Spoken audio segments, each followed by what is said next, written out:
İslam dediğin zaman Kürtlerde akan su buz oluyor, donuyor. Neden böyle diye biraz böyle araştırdım ve şok edici bilgilere ulaştım.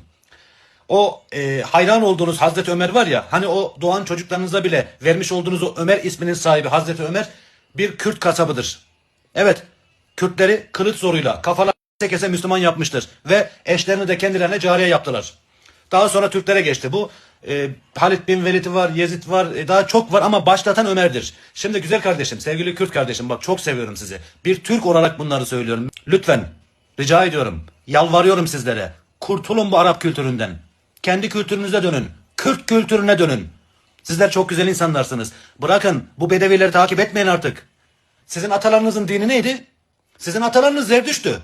Sizin ata dininiz Zerdüştlüktür. Sizin ata kitabınız, kutsal kitabınız Avesta'dır. Sizin tanrınız, Allah'ınız Ahura Mazda'dır. Ya madem illaki bir Allah'a inanacaksınız, Ahura Mazda duruyor orada. İllaki bir kutsal kitabınızın olmasını mı istiyorsunuz? Avesta var. Peygamber mi istiyor canınız? Zerdeş peygamber var. Abi dönün, eski dininize dönün, eski inancınıza dönün. Niye bu Arapları, siz Arapların peşinden gidiyorsunuz? Sebep ne? Bıkmadınız mı, usanmadınız mı? Bak Araplar demiyorum, Arap kültürü diyorum. Kurtulun bundan. Kendi celladınızın ismini çocuklarınıza vermeyin.